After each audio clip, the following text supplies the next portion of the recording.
Morning.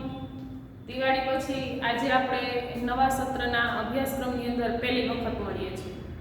વિદ્યાર્થી મિત્રો, આપણે એવું હતું કે દિવાળી પછી આપણે રેગ્યુલર શાળાઓ શરૂ થઈ જશે, પરંતુ આજે આપણી આજુબાજુ જે આ કોરોના અને કોવિડ-19ની જે આખી પરિસ્થિતિ બદલાતી જોઈએ છીએ અને એનું જે સંક્રમણ છે એ ઘેરાતું લાગે છે, એટલા માટે આપણે ફરી હજી આ સત્ર કદાચ ઓનલાઈન જ અભ્યાસ કરીશું. સામાજિક વિજ્ઞાનની અંદર આપણે દિવાળી પછી એક પ્રકરણ ભણી ગયા, જે તમને ધર્મિષ્ઠા મેને અભ્યાસ કરાવ્યો, પ્રકરણ 11. આજે આપણે સામાજિક વિજ્ઞાન ધોરણ 10 ની અંદર પ્રકરણ 5 ઇતિહાસનો અભ્યાસ કરવાના છીએ. આપણે જાણીએ છીએ કે ઇતિહાસની અંદર આપણે આપણા ભારતના સાંસ્કૃતિક વારસાનો અભ્યાસ કરીએ છીએ. ભારતનો સાંસ્કૃતિક વારસો, જેમાં વિવિધ કલાઓની આપણે વાત કરીએ તો વિવિધ હસ્તકલાઓ, શિલ્પ સ્થાપત્ય કલાઓ, લલિત કલાઓ, સંગીત કલા, નૃત્ય કલા, નાટ્ય કલા, આવી અનેક કલાઓ વિશે આપણે અભ્યાસ આગળના સત્રની અંદર કર્યો.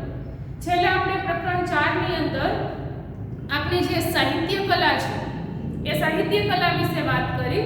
તો અત્યાર સુધીની આપણી જે 64 કલાઓમાંની ખૂબ મહત્વની કલાઓ વિશે આપણે ભણ્યા, તો એના ઉપરથી આપણને એવું લાગે કે આપણો પ્રાચીન ભારતનો જે સાંસ્કૃતિક વારસો છે તે ખૂબ જ સમૃદ્ધ અને વૈવિધ્યસભર છે.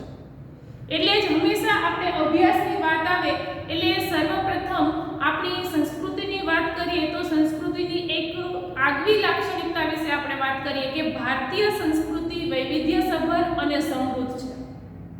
કેમ કે પ્રાચીન સમયની અંદર ભારત સોને કી ચીડિયા કહેવાતું. ભારત ઉપર અનેક વિદેશી પ્રજાઓએ આક્રમણ કર્યું, અનેક વિદેશી પ્રજાઓએ ભારતને લૂંટ્યો. શા માટે? તો કે ભારત એટલો દરેક બાબતે સમૃદ્ધ હતો. પછી આર્થિક બાબત હોય, વ્યાપારિક હોય કે સાંસ્કૃતિક બાબત હોય, દરેક બાબતની અંદર ભારત ખૂબ જ સમૃદ્ધ દેશ ગણાતો. એટલા માટે જ ભારતને આપણે સોને કી ચિડિયા કહેતા. તો એનો જ એક ટુકડો આપણે આજે ભણવાના છીએ, ભારતનો વિજ્ઞાન ટેકનોલોજીનો વારસો. વચ્ચેનો એક સમયગાળો એવો આવ્યો કે ભારત વિજ્ઞાન ટેકનોલોજીના ક્ષેત્રે પાછળ રહી ગયું. પણ આપણે અહીં વારસાની વાત કરવાના છીએ. વારસો એટલે આપણા પૂર્વજો પાસે જે કંઈ હતું તે આપણને મળ્યું, એને આપણે વારસો કહીએ છીએ. આપણા પૂર્વજો પાસે વિજ્ઞાન ટેકનોલોજીના ક્ષેત્રે જે કંઈ શોધખોળો થઈ હતી, વિજ્ઞાન ટેકનોલોજીના ક્ષેત્રે જે કંઈ સિદ્ધાંતો પ્રસ્થાપિત થયેલા હતા, એની વાત આજે આપણે કરવાના છીએ. તો વિજ્ઞાન ટેકનોલોજીની વાત આવે એટલે આપણને શું વિકસિત દેશો ધ્યાનમાં આવે કે પછી અમેરિકા હોય, કેનેડા હોય વગેરે જેવા દેશોની આપણને તરત જ સ્મરણ થાય કે એ દેશો વિજ્ઞાન ટેકનોલોજીના ક્ષેત્રે કેટલા આગળ છે. પરંતુ વિદ્યાર્થી મિત્રો, એ દેશો જે વિજ્ઞાન ટેકનોલોજીના ક્ષેત્રે આજે આગળ નીકળી ગયા છે, તેનો પાયો તો ભારતનું જ વિજ્ઞાન છે. ભારતીય વિજ્ઞાનના પાયા થકી જ તેઓ આજે વિજ્ઞાન અને ટેકનોલોજીના ક્ષેત્રે અગણિત એવી શોધખોળો કરી શક્યા છે.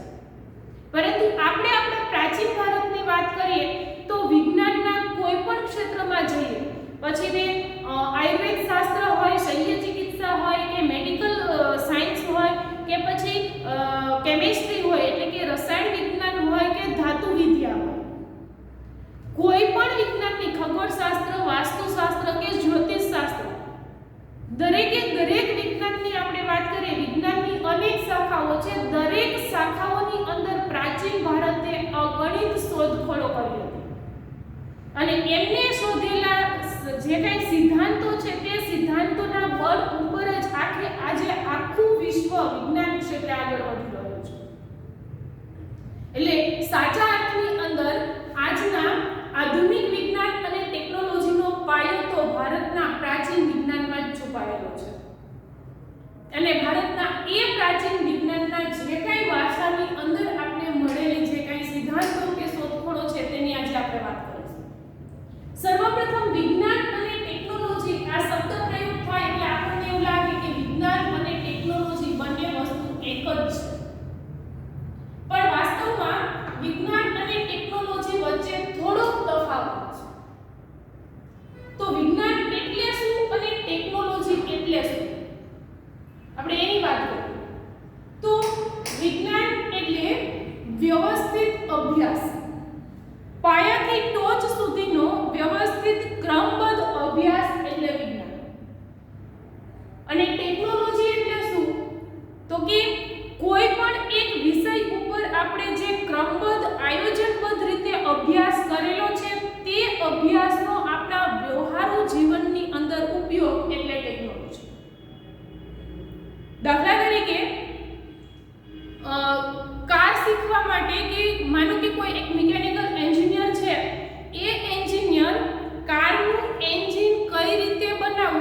થિયરિકલ અભ્યાસ કરે, એટલે કે પુસ્તકો વાંચીને પદ્ધતિસરનો એ અભ્યાસ કરે તો તે વિજ્ઞાન છે.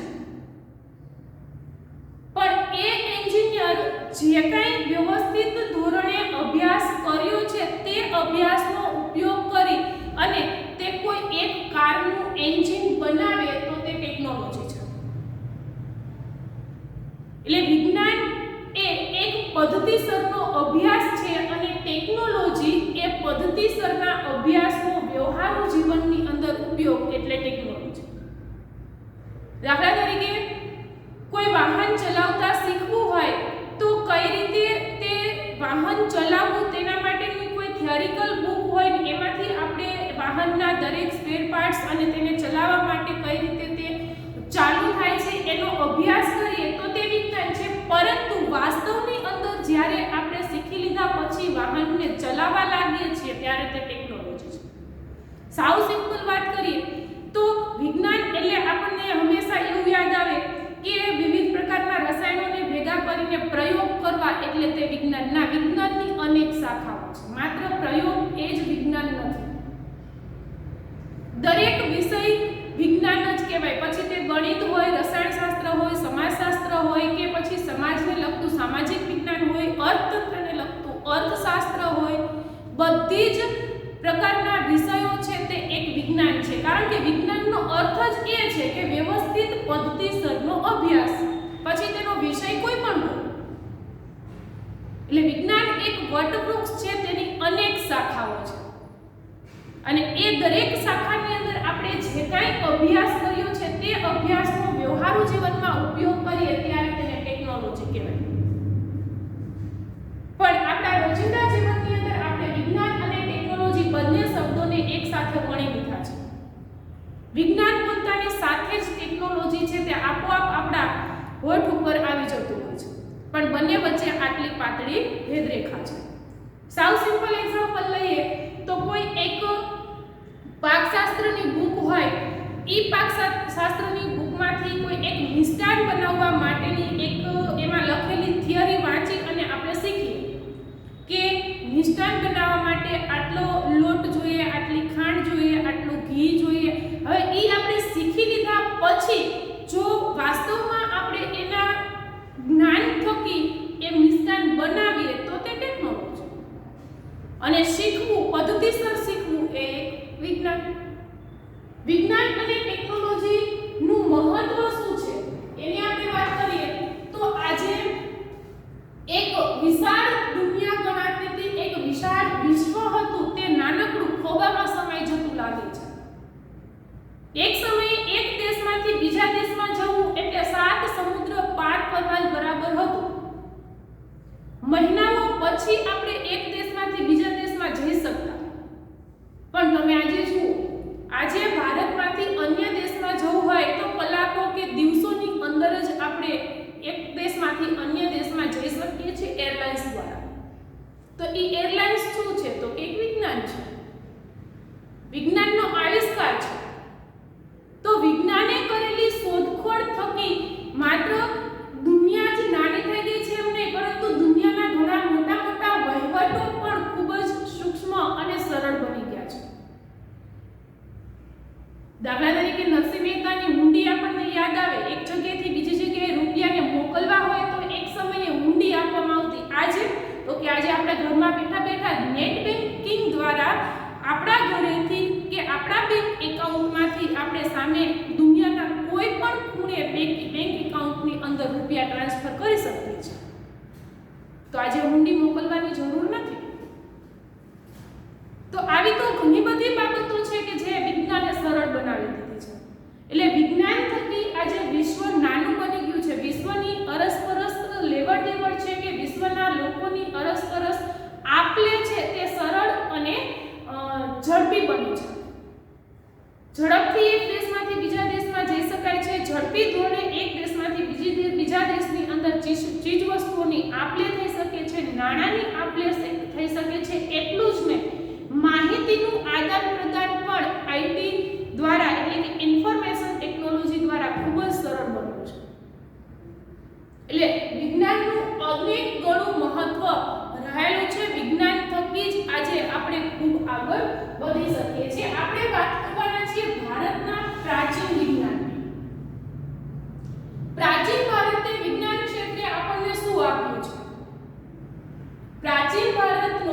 વિજ્ઞાન ક્ષેત્રે વારસો. તો પ્રાચીન ભારતે વિજ્ઞાન ક્ષેત્રે આપણને જે કાંઈ આપ્યું છે તે એક પછી એક દરેક વિજ્ઞાનની આપણે વાત કરીશું. જેમાં સૌથી પહેલી વાત કરીએ ધાતુ વિદ્યા. ધાતુ વિદ્યા ક્ષેત્રે ભારતનું શું પ્રદાન છે? ધાતુની વાત આવે એટલે કે પાષાણ યુગ પછીનો પહેલો જ તબક્કો આપણે લઈએ તો તે છે તામ્ર યુગ. પ્રાચીન વિશ્વની જે મહત્વની 5 સંસ્કૃતિઓ છે, જેમ કે મિસર સંસ્કૃતિ છે, ગ્રીક સંસ્કૃતિ છે, ભારતની હડપ્પિયન સંસ્કૃતિ એટલે કે સિંધુ ખીણની સંસ્કૃતિ છે. આ પ્રાચીન સંસ્કૃતિઓ પોતાની રોજબરોજની જરૂરિયાતોને પૂર્ણ કરવા માટે શરૂઆતના સમયની અંદર પાષાણ એટલે કે પથ્થરનો ઉપયોગ કરતો. પથ્થરના ઉપયોગ થકી વપરાશી ચીજવસ્તુ, ઓજારો કે સાધનો બનાવતા. તો એ તબક્કાને આપણે પાષાણ યુગ કહીએ છીએ. પરંતુ પથ્થરના ઉપયોગ પછી પ્રાચીન સંસ્કૃતિના એટલે કે સિંધુ ખીણની સંસ્કૃતિના માણસને સર્વપ્રથમ ઉપયોગમાં લેવાયેલી કોઈ ધાતુ હોય તો તે છે તાંબુ. એટલા માટે જ પાષાણ યુગ પછીનો સર્વપ્રથમ તબક્કો આવે છે તામ્ર યુગ, જે ધાતુના નામથી છે. પછી તો અવનવી અનેક ધાતુઓ શોધાતી ગઈ. જેમ જેમ નવી ધાતુ શોધાતી ગઈ તેમ તેમ નવા એવા યુગોના નામ પડતા ગયા. જેમ કે પથ્થરનો ઉપયોગ થતો તે પાષાણ યુગ, તાંબુ ઉપયોગમાં આવ્યું તો તામ્ર યુગ. પછી અન્ય ધાતુઓ છે તેની શોધખોળ થઈ અને તાંબા સાથે તે અન્ય ધાતુને ભેળવી અને કાંસુ બનાવવામાં આવ્યું અને કાંસાનો ઉપયોગ થવા લાગ્યો. તો તે તબક્કાને આપણે કાંસ્ય યુગ કહીએ છીએ. સમય જતાં પૃથ્વીના દરેક ભાગમાંથી લોહ તત્વના પરિબળો લોહ મળી આવ્યું એટલે કે લોખંડ મળી આવ્યું અને લોખંડનો સર્વોત્તમ ઉપયોગ થવા લાગ્યો. તો તે સમયને આપણે લોહયુગ કહેવા લાગ્યા. આમ આપણે જોઈએ તો ધાતુ વિદ્યા ક્ષેત્રે ભારતનું પ્રદાન કેટલું વધારે હશે તે આપણા પ્રાચીન ઐતિહાસિક તબક્કા ઉપરથી સિદ્ધ થાય છે. તામ્રયુગ, કાંસ્યયુગ ને લોહયુગ આપણા પ્રાચીન ભારતના આવા ઐતિહાસિક 3 તબક્કાઓ છે જે ધાતુના નામથી ઓળખાય છે. એનો મતલબ એવો કે એ દરેક તબક્કા દરમિયાન અલગ અલગ ધાતુનો રોજબરોજની ચીજવસ્તુઓના ઉપયોગ માટે ઉપયોગ થતો હશે. એટલે તામ્રયુગ પછી કાંસ્યયુગ, લોહયુગ એમ અનેક ધાતુઓ છે તે અસ્તિત્વમાં આવતી ગઈ અને ભારત છે તે ધાતુ ક્ષેત્રે પોતાનું પ્રદાન આપતો ગયો અને ધાતુઓનો ઉપયોગ છે તે વધારતો ગયો. પ્રાચીન ભારતે આપણને ધાતુ વિદ્યા ક્ષેત્રે જે કાંઈ પ્રદાન કર્યું છે એની વાત કરીએ તો સિંધુ ખીણની સંસ્કૃતિને આપણને અવશેષો મળી આવે. જેમ કે લોથલ છે, મોહેન્જો-દડો છે કે ધોળાવીરા છે. એ અવશેષોમાંથી અનેક જગ્યાઓએથી આપણને ધાતુની નર્તકીઓની મૂર્તિ મળી આવી છે. નૃત્યાંગનાઓની મૂર્તિ જે ધાતુમાંથી બનાવેલી હતી. તો તે સિંધુ ખીણના અવશેષોમાંથી પ્રાપ્ત થઈ છે. એ વસ્તુ એ સૂચવે છે કે ભારતની ધાતુ વિદ્યા કેટલી પ્રાચીન હશે. સિંધુ ખીણની સંસ્કૃતિ એટલે લગભગ આજથી 5000 વર્ષ પહેલા, ઈસવીસન પૂર્વે 3000 વર્ષ પહેલા જે સંસ્કૃતિ હતી તે સિંધુ ખીણની સંસ્કૃતિ તરીકે ઓળખાય છે. તો એ વસ્તુ સાબિત કરે છે કે ભારતની ધાતુ વિદ્યા કેટલી જૂની છે તો કે 5000 વર્ષ. કારણ કે સિંધુ ખીણની સંસ્કૃતિના અવશેષોમાંથી ધાતુની મૂર્તિઓ મળી આવે છે. લોથલમાંથી તાંબામાંથી બનાવેલી સોય મળી આવે છે. તો ધોળાવીરા અને મોહેન્જો-દડો નગરમાંથી ધાતુના બનાવેલા વાસણો, તામ્રપત્રો વગેરે જેવી ચીજવસ્તુઓ મળી આવી. તો એ વસ્તુ સાબિત કરે છે કે આપણી ધાતુ વિદ્યા 5000 વર્ષ જૂની છે. એટલું જ નહીં, અન્ય આપણા ધાતુ વિદ્યાના નમૂનાની વાત કરીએ તો ભગવાન બુદ્ધની પ્રતિમા તક્ષશિલામાંથી મળી આવી છે, જે તે ધાતુની એક મૂર્તિ છે. ભારતની અંદર પારંપરિક ધોરણે અને ખૂબ જ વ્યવસ્થિત ધોરણે ધાતુમાંથી શિલ્પો બનાવવાની કલા ચોલ રાજવીઓના સમયગાળા દરમિયાન શરૂ થઈ છે. દક્ષિણ ભારતના ચોલ રાજાઓએ 10મી અને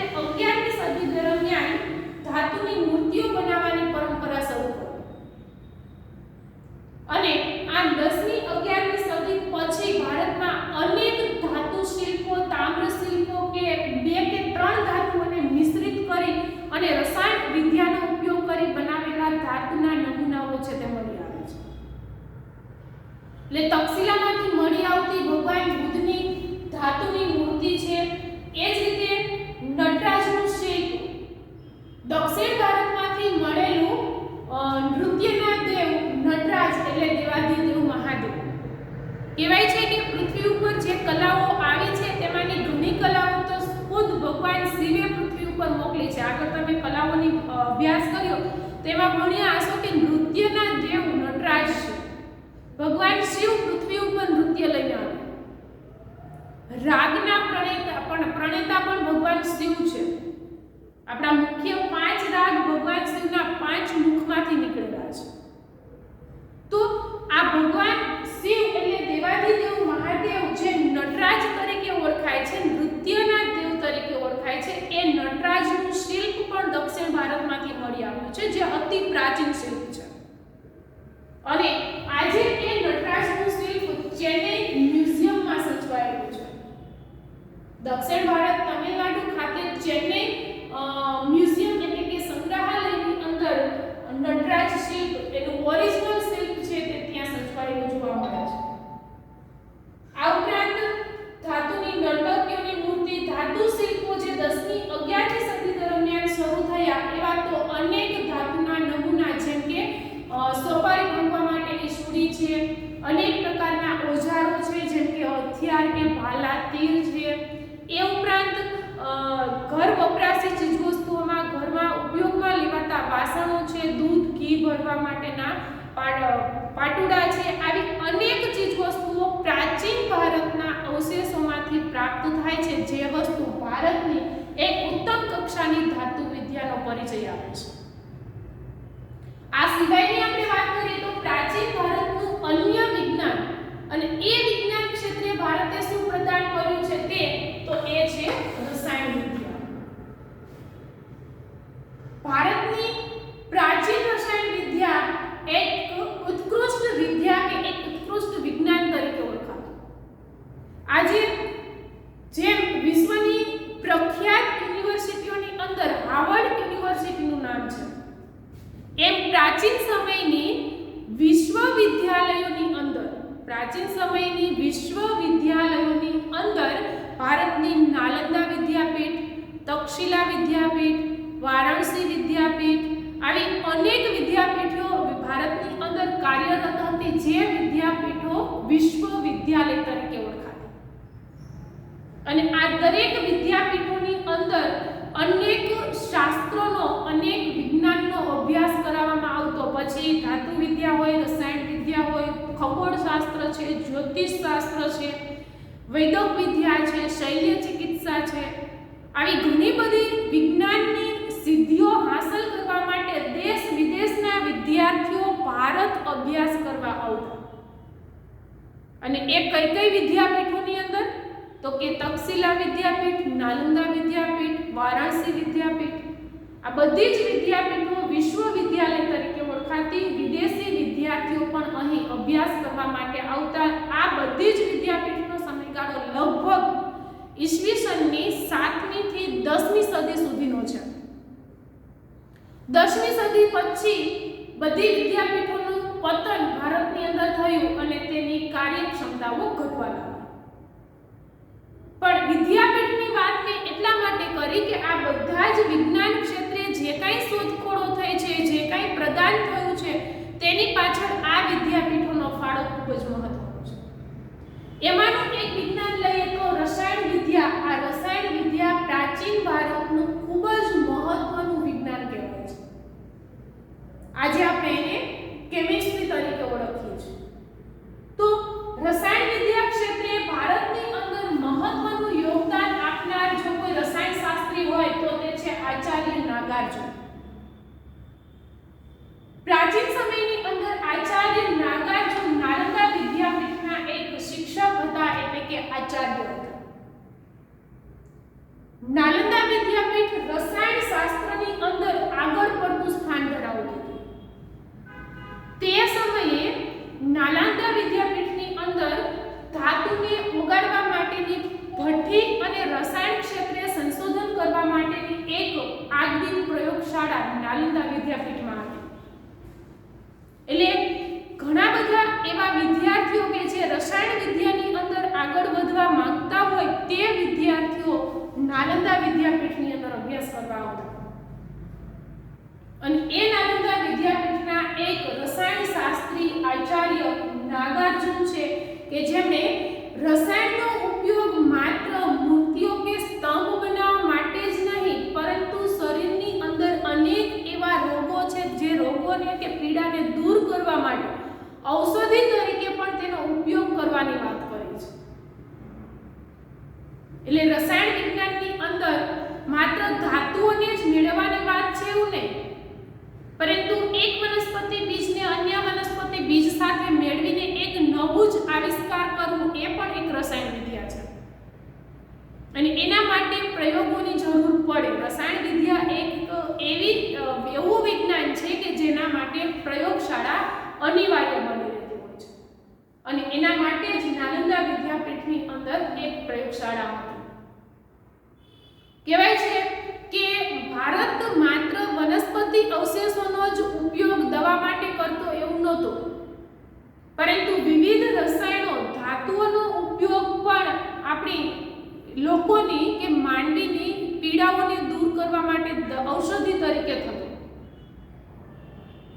અને એ રસાયણનો ઉપયોગ કરી અને ઔષધિ બનાવવા માટેની રીત સર્વપ્રથમ આચાર્ય નાગાર્જુને આપી છે. આચાર્ય નાગાર્જુને 2 પુસ્તકો લખ્યા છે, જેમાંનું એક પુસ્તક છે આરોગ્ય મંજરી અને બીજું છે રસ રત્નાકર. રસ રત્નાકર પુસ્તકની અંદર આચાર્ય નાગાર્જુને 10 રસોની વાત કરી છે. આપણે માત્ર 6 રસ વિશે જાણીએ છીએ, જે મુખ્ય 6 રસ છે: ગળ્યો, તીખો, ખાટો, મોળો, કડવો અને તુરો. આ 6 રસની આપણે હંમેશા પરખ કરી શકતા હોઈએ છીએ, પરંતુ આ 6 રસ ઉપરાંત બીજા 4 ઉપરસ પણ છે. એ મુખ્ય 10 રસોની વાત રસ રત્નાકરની અંદર આચાર્ય નાગાર્જુને કરી છે. એ ઉપરાંત આચાર્ય નાગાર્જુનનું બીજું પુસ્તક છે આરોગ્ય મંજરી. આરોગ્ય મંજરીની અંદર નાગાર્જુને વનસ્પતિ અવશેષો ઉપરાંત રસાયણનો ઉપયોગ કરી અને ઔષધિ બનાવવા માટેની રીત કે પદ્ધતિ આપે છે. આપણે બધા જાણીએ છીએ કે ભારતની એવી લગભગ 2000 જેટલી વનસ્પતિઓ છે કે જેનો ઉપયોગ આપણે દવા તરીકે કરતા હોય છે. એમાં ઘણી બધી આપણી ઓળખાણમાં હોય છે, તો કેટલીક ઔષધિઓને આપણે જાણતા પણ નથી હોતા કે જે કઈ દવા તરીકે ઉપયોગમાં લેવાય છે. પણ આ વનસ્પતિ ઉપરાંત ભારતની અંદર રસાયણનો ઉપયોગ કરી, ધાતુનો ઉપયોગ કરી અને દવા કે ઔષધિ બનાવવા માટેની પરંપરા આપણા આચાર્ય નાગાર્જુને કરી છે. જેમાં ખાસ કરીને લોહ અને સેલમ, શરીરના ઊંચા અને નીચા લોહ દબાણ માટે કે લોહીના દબાણ માટે લોહ અને સેલમનો ઉપયોગ થતો. એટલું જ નહીં, પારાની ભસ્મ.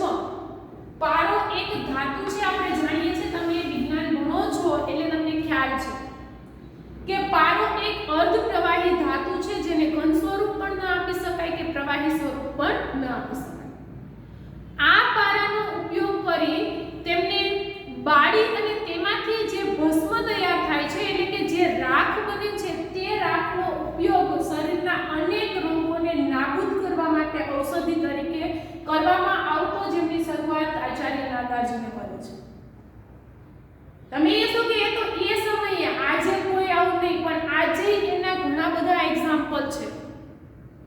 તમે જોજો કેટલાક લોકોએ મોટી ઉંમરના હોય તો એમ કે લોહીના ઊંચા દબાણ માટે એટલે કે બીપી નું કડું હાથમાં પહેર્યું છે, આવું ઘણા કહેતા હોય.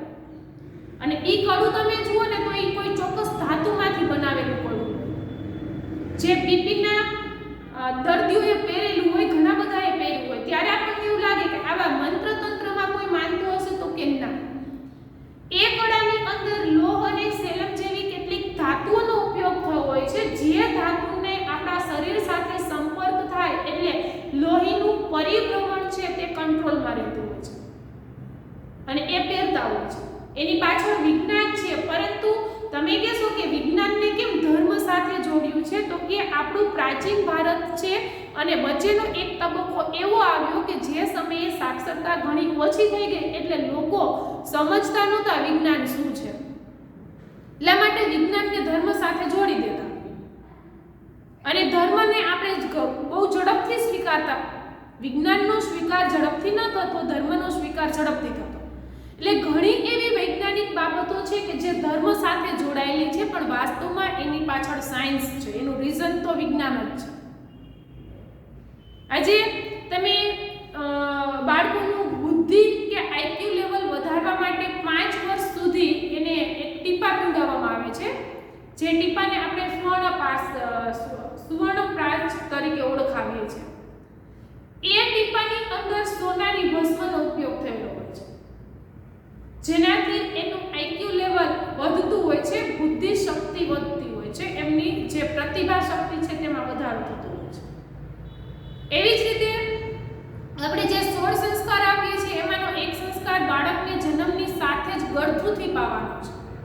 પણ એ ગળથુથી છે ને એ તો ગોળનું પાણી, એ પછી એ ઓરિજિનલ જે મધ પાવામાં આવતું પ્રાચીન સમયની અંદર, મધ જીભને ચટાડવામાં આવતું, પણ મધનો હાજર ન હોય, કોઈ વ્યક્તિ પાસે હવે પ્રાપ્ત ન હોય તો એના બદલામાં ગોળનું પાણી પાવામાં આવતું, પણ એ ઘર કરી ગયું.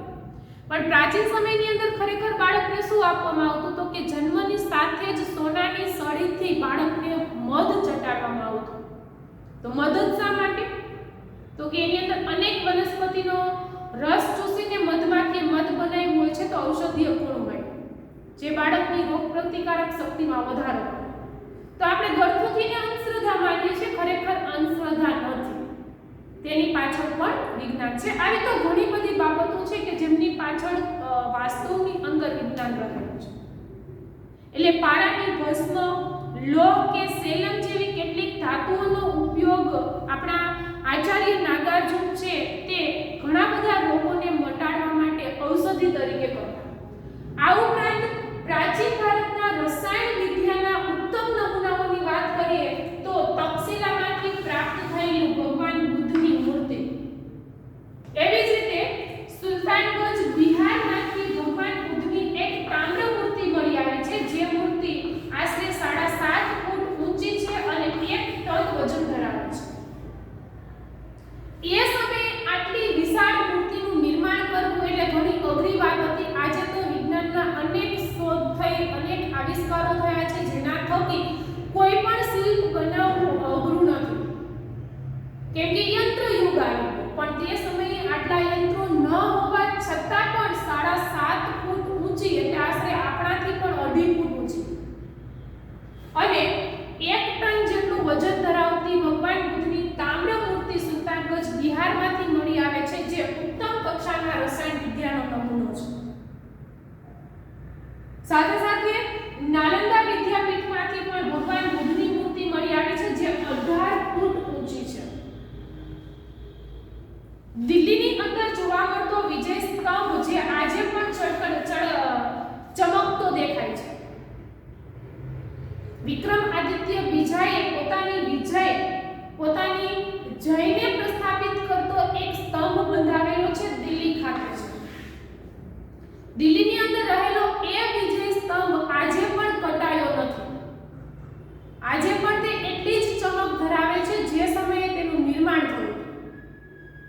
તો એમાં વપરાયેલી ધાતુઓ અને ધાતુઓનું મિશ્રણ એ રસાયણ વિદ્યાનો એક ઉત્તમ નમૂનો ગણી શકાય, કારણ કે એમની અંદર રહેલો ચળકાટ આજે પણ યથાવત છે. ટાઢ, તડકો, વરસાદની વચ્ચે ઊભો રહેલો એ વિજય સ્તંભ હજુ પણ કાટ નથી લાગ્યો. એ બાબત એ સૂચન કરે છે કે એ સમયનું રસાયણ શાસ્ત્ર કેટલું આગળ પડતું સ્થાન ધરાવતું હશે. આજે આપણે એમ કહીએ કે ન કટાય તેવી ધાતુ એટલે સ્ટેનલેસ સ્ટીલ. સ્ટીલને ઓછો કાટ લાગે, પણ એ સ્ટીલને તમે એક વખત ઉપયોગ કરી અને માળિયા ઉપર ચડાવી દેજો, 1 જ વર્ષની અંદર કટાઈ જશે. પણ આ વિજય સ્તંભ કહેવાય છે કે લોખંડનો ઉપયોગ થયો છે, પણ લોખંડની સાથે એવી કઈ ધાતુ મિશ્રિત કરી હશે, રસાયણના એવા કયા સિદ્ધાંતો ઉપર એનું નિર્માણ થયું હશે કે જે આજે પણ ચમકતો છે. એ વિજય સ્તંભ વિશાળ છે, 24 ફૂટ ઊંચો અને 7 ટન વજન ધરાવે છે. તો આ તમામ નમૂનાઓ સાબિત કરે છે કે પ્રાચીન ભારતનું રસાયણ વિદ્યા કે રસાયણ શાસ્ત્ર છે તે ખૂબ જ પ્રસિદ્ધ હશે, આગળ પડતું સ્થાન ધરાવતું હશે. વિદ્યાર્થી મિત્રો, પ્રાચીન ભારતે તો આવા અનેક વિજ્ઞાનોની અંદર અનેક યોગદાનો આપ્યા છે જેના પાયા ઉપર દુનિયા આખી આજે રચાયેલી છે. જેમ કે શૂન્યની શોધ આર્યભટ્ટે કરી અને કેટલીક એવી ગાણિતિક શોધખોળો આર્યભટ્ટે કરી છે કે જેની ઉપર આજે આખી દુનિયા ગણિત ગણી રહી છે. આયુર્વેદના પ્રણેતાઓની અંદર ચરક, મહર્ષિ ચરક અને મહર્ષિ સુશ્રુતનો સમાવેશ થાય કે જેમણે અનેક ઔષધિઓ, અનેક દવાઓ અને અનેક શૈલ્ય ચિકિત્સાના સાધનોની શોધખોળ કરી છે જેની ઉપર આજે સૂક્ષ્મમાં સૂક્ષ્મ સાધનથી માઇક્રો ઓપરેશન થતા થયા છે. તો આવી તો અનેક વૈજ્ઞાનિક વાતો આપણા પ્રાચીન ભારતની અંદર રહેલી છે. દાખલા તરીકે પુષ્કર વિમાન હતું, રામાયણનો સમય લઈએ એટલે આજથી લગભગ 5000 વર્ષ પૂર્વે પુષ્કર વિમાન એ એક વિજ્ઞાનનો જ નમૂનો છે. તો એના ઉપરથી જ આજે આપણે અનેક એરલાઇન્સ કે અનેક વિમાનોની શોધખોળ કરી શકીએ છીએ. તો આવી તો ઘણી બધી વસ્તુ છે, જેમ કે ગણપતિનું શિરછેદન થઈ ગયું હતું. ગણપતિજી અને ભગવાન શિવ વચ્ચે યુદ્ધ થયું તો ભગવાન શિવે ગણપતિનું શિરછેદન કરી નાખ્યું. હવે એનું શિરછેદન થઈ ગયું તો ગણપતિજીના ધડ ઉપર હાથીનું શિર પ્રસ્થાપિત કરવું એ એક શૈલ્ય ચિકિત્સા જ છે, એક ઓપરેશન છે જે એ સમયે થયું હશે. તો આવી તો ઘણી વિજ્ઞાનની રહસ્યમય વાતો છે, જે અનેક વિજ્ઞાનની આવી વાતો છે જે આપણે ફરીથી હજુ આવતા નેક્સ્ટ વિડીયોની અંદર કરીશું. ત્યાં સુધી આપણે આપણો અભ્યાસ કન્ટિન્યુ રાખશું અને અભ્યાસ ચાલુ રાખીશું, કારણ કે પરીક્ષા સમયે પછી બધું જ ભેગું થશે તો આપણે પૂરું કરી શકાશે નહીં. પ્રકરણ 11 ના પ્રશ્નો તમને લખવા માટે આપ્યા છે, તે પ્રશ્નોને અત્યારે જ લખી લેજો. આ પ્રકરણ પૂરું થાય એટલે તરત જ આ પાઠના પ્રશ્નો પણ હું આપીશ. એટલે જે પ્રશ્નો અપાય છે તે સાથે સાથે લખતા રહેજો, બધા જ પ્રશ્નોને ભેગા ન કરતા, કેમ કે બુક ગમે ત્યારે ચેક કરવા માંગી શકે. એટલે આજે અહીંયા સુધીનો અભ્યાસ આપણે સ્થગિત રાખીએ. હવે નવા વિજ્ઞાનની નવી વાતો સાથે ફરી વખત બીજા વિડીયોની અંદર મળીએ. ત્યાં સુધી આવજો.